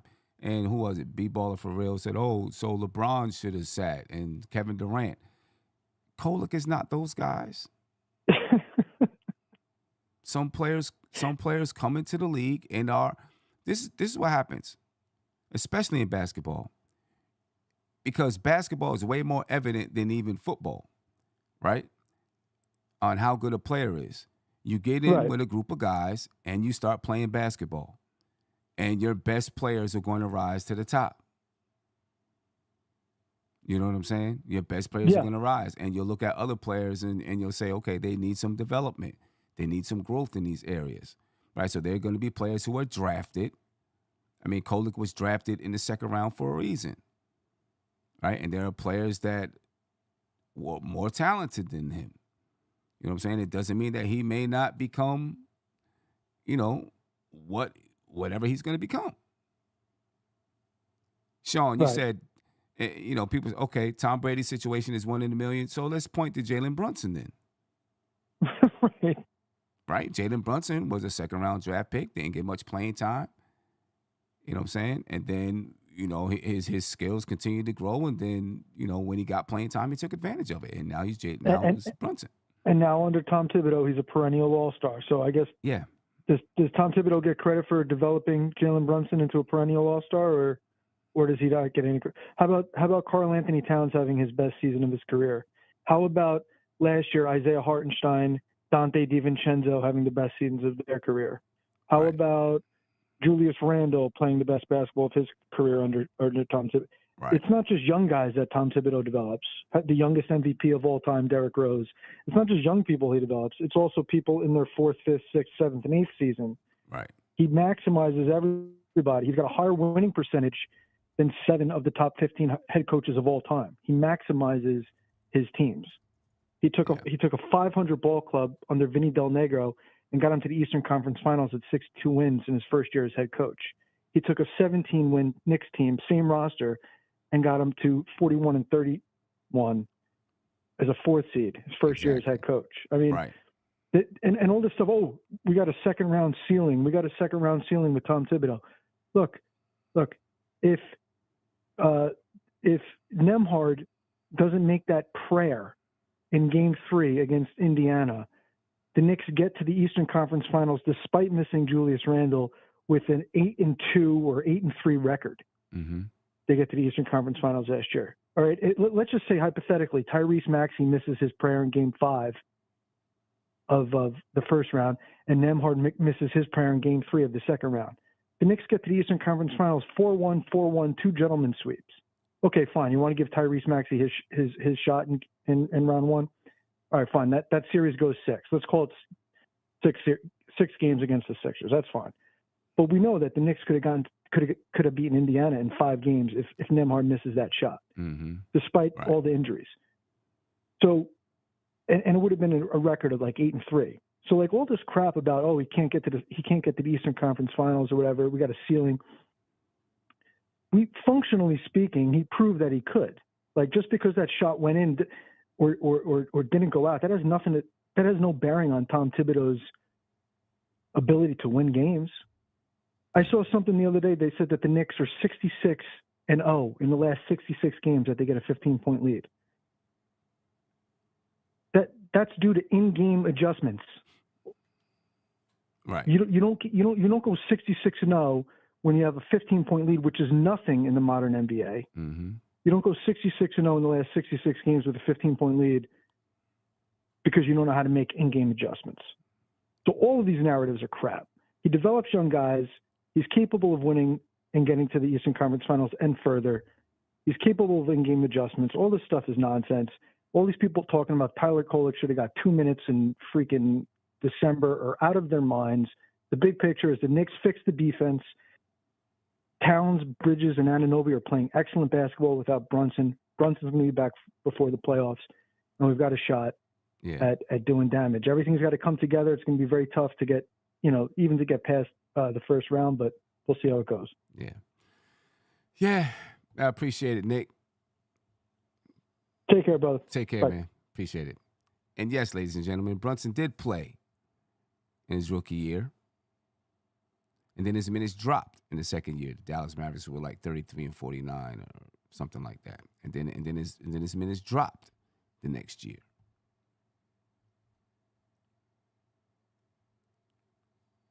You know, it doesn't mean that he was not developing and had to be developed into a starter. Kolek isn't Brunson. He's not going to be Brunson. So his career arc starts at a different place. Started. Right? His career arc starts at a different place. You know what I mean? You know, all I'm saying to y'all is we got to kill the whole narrative that players aren't being developed. You know, everyone, players aren't being developed. Players, you know, this guy should be playing, that guy should be playing, when, you know, we've been having the proof in the pudding for the last 4 or 5 years with this basketball regime on how young players have been developed. You know, everybody wants every year we get a young player and everyone is play this guy, play that guy, play him now, play him now, play him now. Every single year, bring up this guy, bring up that guy. This guy should be playing, you know, and the guys that should play end up playing and have success. You know, if you think he's LeBron James, if you think that he is Michael Jordan, good for you. He's not. You know what I'm saying? He's not. And no, Brunson didn't start averaging 25 minutes per game until his third year. His first year, he averaged about 20. Second year, he averaged like 17. You know, it dropped. He played a limited number of games, probably due to injury. You know what I'm saying? But he also, his career arc is different than Tyler Kolek.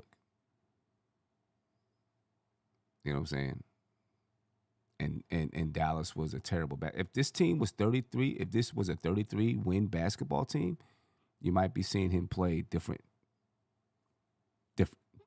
minutes, different numbers. It's not a 33-win basketball team. You know, I just think we got to take it easy. We got to take it easy. You know, people talk about we're not developing players, we're not doing this, we're not doing that. You know what I'm saying? The reason why we're in the situation we're in right now is because of injuries, right? Where Brunson came down and rolled his ankle on someone's foot. It's not even like it was, he rolled his ankle on someone's foot.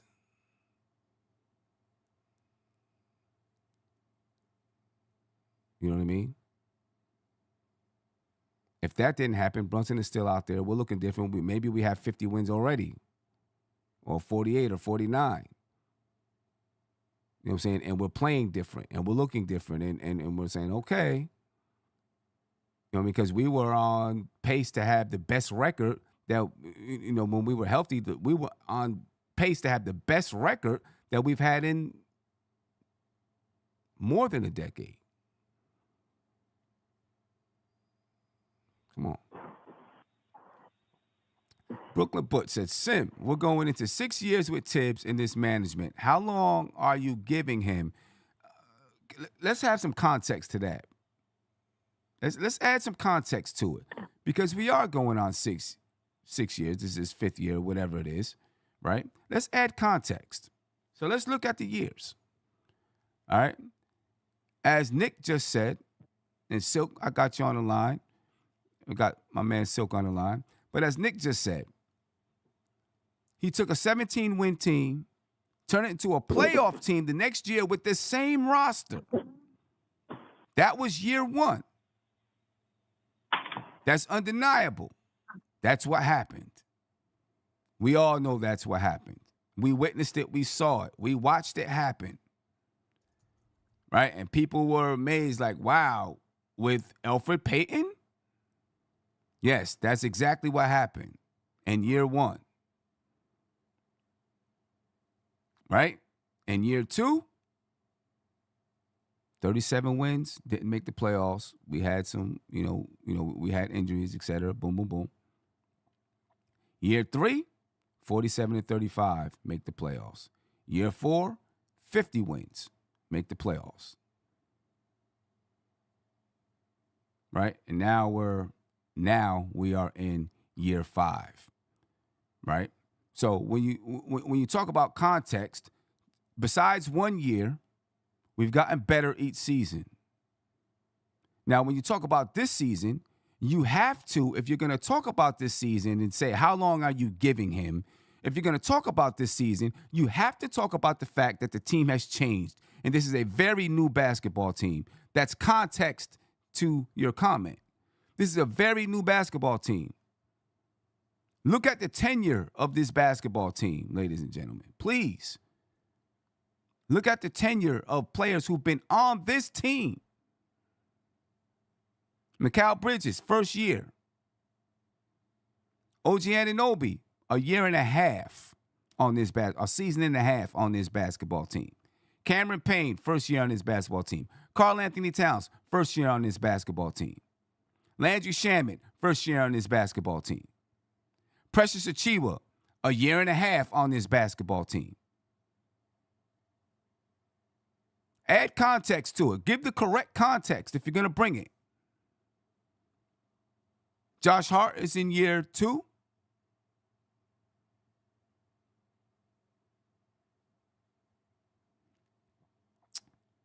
Jalen Brunson is in year 3. Right, so when you look at, Josh Hart, Jalen Brunson, Deuce McBride, and Mitchell Robinson, who's just started playing. 3 guys in the rotation had been here more than a season and a half. Brand new basketball team this year. Keep that in perspective. It's a brand new basketball team this year. You know what I mean? It takes time for the team to develop, for the chemistry to grow. It's a new basketball team. Yes, B-Baller, we lost to the Hawks. We lost to the Pacers. I get that, right? We lost to the Hawks in the first year that we were in the playoffs. 4-1, maybe it was. And then we lost to the Miami Heat in the second round, 4-1, 4-2. And then we went to Game 7 last year, and if we were healthy, we would have been in the Eastern Conference Finals. Believe it or not, that is the process of a team winning and learning how to win. And now we have a new basketball team that has to learn how to win in the playoffs together. Because we broke up the core that went to Game 7 of the semifinals last season. We broke that core up. And that's all factual information. All factual information. And yes, Sean, you said all underdogs. Were we not underdogs when we beat the Cleveland Cavaliers? Silk, were we underdogs last year? I don't remember. Were we the Every time we won in the playoffs, we've been underdogs. when we beat the Cavs, so we were the 5th seed. When we've been favored, that's the time we lost. We've been favored. When we beat the Cavs, we were the 5th seed, right? Right. Now Cavs were the favorites. They were the favorites. Okay. Philly was favored against us. Philly was favored against We were us. favored against the Pacers. We were favored against the Pacers. Yeah, we were favored against the Pacers. And Miami. And we were favored against Miami. Well, so the time we lost. We were favored against Miami. Miami ended up going to the NBA Finals, though. I know, but we were favored against them because they were a playing team. Yeah, Boston was favored against them, too. Right. I think they beat Milwaukee. Milwaukee was favored against them, too. All those teams were favored against Miami. And the Atlanta Hawks ended up going to the Eastern Conference Finals that year, too. Didn't they? When they beat us, they ended up going to the Eastern Conference Finals. They lost to Milwaukee. They lost to Milwaukee, yeah. So there were a couple other teams that were favored against the Hawks, or at least one more team that was favored against the Hawks that the Hawks beat that year, too. And I'm not saying that to say that we shouldn't have beat them, but there's context to it. This means that they were actually a better team than us. And so were the Miami Heat. I'm not going to say the Pacers were. because we were definitely injured. You know what I'm saying? B-Baller says, so your new angle is ride the underdog wave. No, my angle is not to ride the underdog wave. My angle is context. So, there's context to information that you're saying. And you all know there's context to it. Because you all know that if we were healthy, we beat the Indiana Pacers who were healthy. You all know that. There's context to it. You know what I'm saying? This team has gotten better. We went farther last year than we did in more than a decade.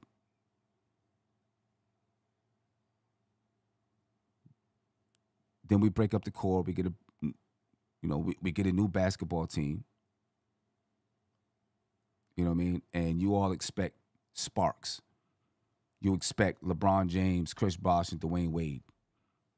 NBA Finals, who they lost to the Mavericks that year. But, this is what you expect. But we broke up. That's not the way it normally goes. Or you're expecting Kevin Garnett and Paul Pierce and who Ray Allen. Right? You're expecting that. This is not them. But go ahead, Silk. What's popping with you, man? What up, son? I'm listening to this conversation, and I'm thinking we could use a good coach who picked the player high who hardly has any minutes this year. We can agree Emu Udoka is a good coach, right? Mm-hmm. And the guy they picked third pick, everybody was killing Atlanta Hawks for not picking him to go with Trae Young, that dude Reed Shepard, the sharpshooter. Mm-hmm.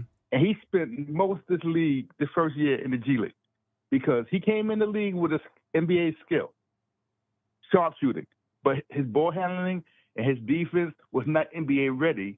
So at the third pick, Houston basically put him in the G League most of this year to improve his skills so he could be a more complete ball player. Deuce came in the league with an NBA skill. He could D you up. But he still wasn't strong enough to deal bigger guards and threes. Mm-hmm. And his shooting was kind of shaky. His first year, they sent him to the G League, and he got a couple of minutes to pros. The only time he was starting to get more minutes when he started busting people in the G League up 30 points a game. Mm-hmm. But he wasn't doing it with us in the regular game, but they kept seeing it in the practice, so they know he had that skill. It had improved because Deuce's ball handling and his outside shooting was a weak link in his first year and a half. He went to the G League and he improved that. And I see with Tyler Kolek, he has the NBA skill. He can pass with this other part of this. And you know what Tibbs like? He likes his point guard to be aggressive in the paint, attack the paint. Mm-hmm. And that's one thing Kolek has to improve on. Make yourself a threat in the scoring position in the paint, along with your passing, and improve your defense. So he get him the only guy I was worried about that I wanted to play, you heard me say, was Dottier. But Dottier hasn't been busting people in the G League. He just been playing okay. So he probably needs to learn to be more aggressive in the G League before he gets more playing time up here with us. That's how it works. And I actually think, personally, we messed Kevin Knox up. Because Kevin Knox probably shouldn't have been starting all those minutes when he first came up. He shouldn't have been. Right. Yeah, if I agree. Tibbs was his coach, his first year probably would have been in the G League to improve his defensive skill and other stuff that he needed to work on. Yep. But then Zion took his heart, and he ain't never been the same since. Ever since he snatched that rebound. I mean, but that's a perfect example. I don't know if I want to use him as an example, but he's a player that, what was he, picked 9th? Right? Because he was picked 9th, and the Knicks didn't have much talent. He was out there, we're going to play him. He needs to develop. No, he probably needed to learn how to respect the game, learn how to get some a work ethic. You know what I'm saying? And spend some time in the G League, and go through that grind. And he might have been a different player today. This regime would probably sign a veteran as a stopgap, put him in the G League for a year, and then when the stopgap gets going, bring him up. They probably wouldn't have played him the first year. Right. Because I see Kolek potential. He got an NBA gift like Deuce had when he came up. Yeah. He got passing skills, but he's not aggressive scoring. And his defense, he could be beat up a little bit. Those two things he has to improve on. I guarantee you, if Kolek was doing like Deuce was 2 years ago in the G League, 30 points a game, 15 assists, Cam would have been traded by the trade deadline. But he wasn't doing that. He was just doing what he's doing now. He getting his assists up because that's his NBA skill right now. He hasn't developed anything else really except for that. Yeah. So when he gets the other stuff, he'll get more playing time with the Knicks. He just because he's not beating out Cam just by able to pass the ball. You got to be able to pass and score. Right. He got the passing down pat. His scoring, he's hesitant. I saw him coming out in the paint.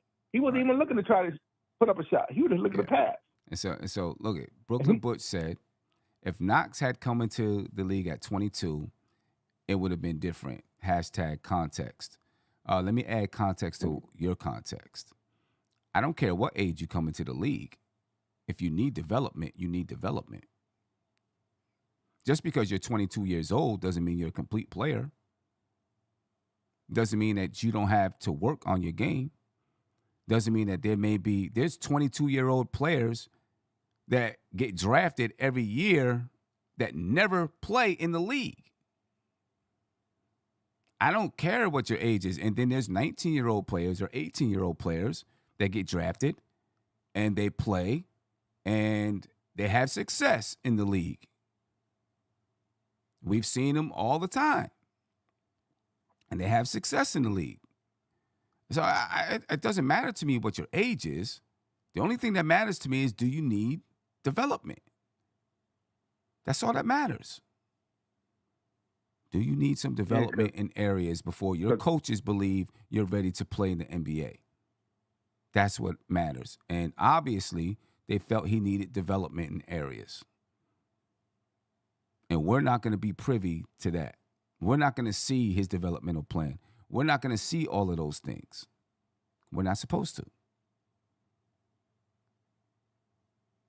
It could have been the same way.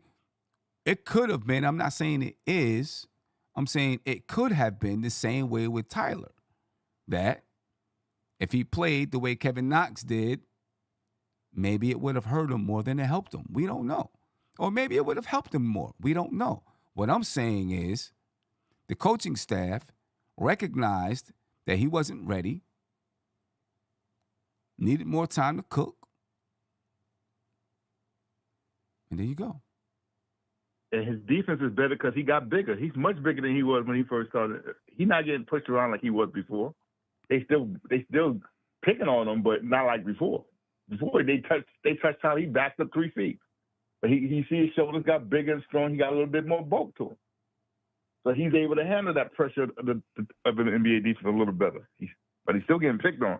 But I think what Tiz wants him to do is what he like all his point guards to do. Is D-Rose, his Brunsons, be an attack point guard first. Then and pass, be a threat. Scoring. He's a threat passing, but he hasn't been a threat scoring yet. Yeah. And when he learns that, when he gets better at that skill, he will get more time. When Deuce became up a threat as a 3-point shooter, he got more time. Yeah. And that'll come. You know, that's scoring, you know, I mean, listen, he's not going to light it up and be scoring 20 points a game, but, you know what I'm saying? It'll 15, come. 10, 15, back up. 10, 15, that's all we need. You know what I'm saying? It'll come. It'll come consistently. Right. He wasn't beating out Cam this year because Cam, even though he's crazy, he got them games where he was lighting people up from the outside. Mm-hmm. And I'm not even a Cam fan. For real. Me either. I'm not even a fan. He's a great cheerleader, but other than that. Yeah. Brooklyn says, Sim, stop it. Knox would have had more development in college, which teaches better basics. Okay. So you can't say G League, but not recognized coming out at 22 is the same as 19. It depends on who you are. Some players can come out at 19 and be really, really good. Some players can come out at 19 and need way more development. Some players could come out at 19 and be really, really good. Some players can come out at 22 and be really, really good. Some players can come out at 22 and need more development. just said, you know who's going to put that to the test? 19-year-old Dadier. Mm-hmm. He's going to put that to the test. He coming out at 19. Yep. He hardly played this year because he's not really ready. He probably wasn't really ready for the regular, maybe. I think he was, but maybe he wasn't because he wasn't killing people in the G League. He was just putting up regular points. So maybe he wasn't ready for NBA regular season. Maybe there's something he got to work on. But we'll see next year. Because I think he's going to be the Shamet replacement. Yeah. I actually think he's going to be the Shamet replacement. So we'll see. And these guys got, the rest of this season. They got all summer. They're going to develop. They're going to get bigger. They're going to get stronger. You know what I'm saying? Listen, Dottie is a first-round draft pick. He's got a guaranteed contract. Tyler Kolek has a 4-year contract. These guys, they're going to be here for a few years. They're going to get their chances. Yeah, I heard somebody talk about, because they were talking about the cap on Knicks fan TV today, because the cap, they raised the cap up, what the cap was going to be for next year, and they had a capologist guy on there. Mm-hmm. And he said basically the Knicks was caught in a bind with Cat coming so late in the season, they really couldn't get good veteran minimum guys on their team for their bench because it was late. Right. But next year they're going to be able to do that much earlier to get much better players at vet minimum as our bench rolls and our backup in case our rookies ain't really ready in their second year. Yeah. They have more time. Right. Which makes sense. Yeah. But all the good bets were gone by the time we did the cat trade. Right. Right. Look at when we did the cat trade. Exactly. Man, I don't know. Because Trent Jr. could have been on our team. He would have been a good guy for our bench. Who? Gary Trent Jr. Oh. Hey, okay. I think he went cheap to Milwaukee. I think he went Milwaukee. But he didn't get a lot of money in this contract. We could have used him instead of Shamet. But he was gone by that time. Yeah. We were trying to get Cat. Yeah. So I don't want to bring on that because I'm listening to that. I'm like, okay. I like Tyler, but besides passing, Tyler hasn't shown me another NBA skill besides his ball handling and assists. Okay. He got that down packed. Like, dudes had defense down packed. But he got to show me more scoring and more, and his defense has improved a little bit. So I'm gonna give him that. But that's as a point guard, you got to be able to pass and score, and that's probably what he's his way for him to prove on in the G League, the scoring part of his game. Yeah, that's because right. Right now, Cam is scoring better than him, so he's not gonna take a veteran right now for a rookie who ain't scoring. No. Right. No, not at all. And who doesn't defend as well. Right. And who hasn't been in playoff situations either. True. You know what I'm saying? Yeah.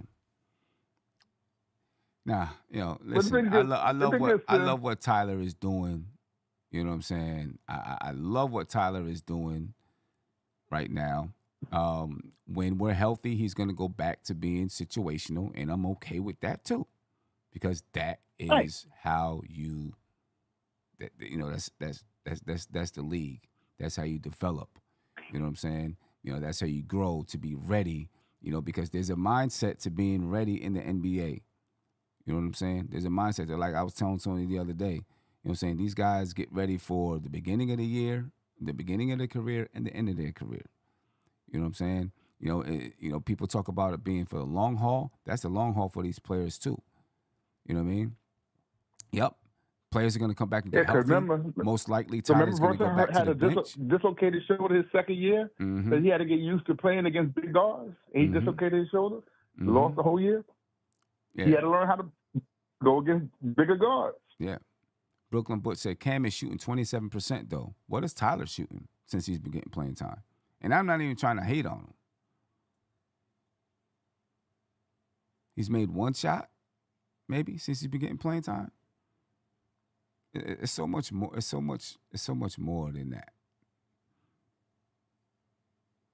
You know what I mean? So much more than that. Since he's been getting consistent minutes, he's made 2 shots. Shot 25% in the first game, 1 for 4, 33% in against Dallas, 1 for 3, and 0 for 3 tonight. I ain't even trying to hate on him. You know what I'm saying? It's just, that's a useless stat to me right now. Right. his scoring. He needs to improve his attack run. And Burton can help him with that. Yeah, you know what I mean. He work out with Burton, Burton teach him the flow, the moves, and more stuff in the paint, and he'll get bigger and stronger. Yeah. You know, next year, he'll probably be more ready than this year. Yeah, he will. He definitely will. You know, because next year, you know, he's going to have a chance to take hold of that spot.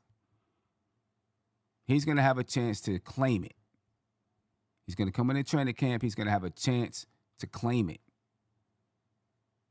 You know what I'm saying? Brooklyn Butch said Cam is not developing, though. He is who he is. I've been saying that all season long, and people was telling me that Cam needed more playing time. I've been saying that all season, and people was arguing me he needs to play more. And I was like, no, he don't. Yeah, because you know Cam who he is. He can light you up, or he can exasperate you. That's why even Philly last year, for the second half of the season, they had him on the bench to the playoffs. They actually benched him for a minute. Yeah. So Cam can frustrate you, but then he can be a pest and light you up. He can be like he was doing tonight before he got hurt. Right, but you know he brings energy, he brings defense. You know what I'm saying? But listen, Tyler's gonna have his time. Next year will be his time. He's going back to the bench this year. We all know it's true, and I don't think there's anything wrong with it. You know what I mean? And Brooklyn Butch, you know, I wasn't trying to disrespect you or nothing like that. It just came out that way. That's why I corrected myself. So you know, don't think that, please. I would never disrespect anybody like that. You know unless they deserve it. But Brooklyn Butch does not deserve that. So you know what I mean? I just want to clear that up. You know, before people like B-Baller for real try to start some stuff up. You know what I mean? And since before I go, I'm just gonna leave one thing out there. So we know with Tibbs, he's kind of loyal to his. If he pick you as his top 7, top 8, he's gonna be loyal to you. He's gonna make you lose your spot. But when you lose your spot, you ain't getting it back. AKA Fournier. When you lose your spot, AKA Grimes, he gonna make you play you out of your spot. Because he don't want to be bringing you out, taking you out of your spot to bring you back, taking you out to bring you back. He's going to give you every chance to keep your spot. Mm-hmm. And that's why Precious ain't going to be here next year. Cam ain't going to be here next year. I believe Cam ain't going to be here next year because at times they're not consistent enough to keep that spot. Yeah. I definitely know Cam is shamming. I'm not sure about Precious. We'll see. Because, you know, Mitch is struggling. So we'll see. Yeah. Yeah. I think they'll improve the bench with those three. We'll see. Yeah. You're more with Precious because you say he got some skills sometimes. That sometimes what bothers me. Sometimes, right. He got some skills sometimes. You know what I'm saying? He's got some skills sometimes. Now, I do agree with Sean. He said what Thibodeau did to Precious is sad. I do think that Tom Thibodeau, you know, by yanking him out of the lineup with Mitch coming back, might have hurt his confidence a little bit. Yeah, you know what I'm saying. What you said, Sims, about us having to have tough guys toughen up. Yeah, that's true. Hurt your feelings. You do. Come on, toughen up. Yeah. At their best, who's better, Mitchell or Precious? Mitch in their prime. So you got to know that. When you get your minutes, show the coach why you should keep him in you. Keep it in. Don't be sulking. Yeah. But I'm gonna leave that alone because I went off that rant last time. Yeah. All right, sir. All right, so I appreciate it, man. No problem. I appreciate it. Well, ladies and gentlemen, I'm gonna head off. You know what I'm saying? Tom Thibodeau just texted me and told me that's enough. You know, I did enough defending tonight. You know what I mean? So I'm gonna listen to what Tom is talking about. You know, he's got some words for me about Tyler Kolek. Psych, I'm joking with y'all. You know that's not true. Anyway, I'm out of here, folks. I'll talk to y'all later. Y'all are funny. Peace. This is NBK, nothing but Knicks. When Sim passed the assist, you know that it's #1 show that breaks down the game. If you can't play defense, stay out my way. Dribble the ball, come down the lane. 5 seconds on the shot clock, who gon' win us the game? You wanna hear Nick updates and trade rumors? Postgame reviews, this the place to tune in. So tell a friend just to keep the ball moving. Like the page if you feeling the movement.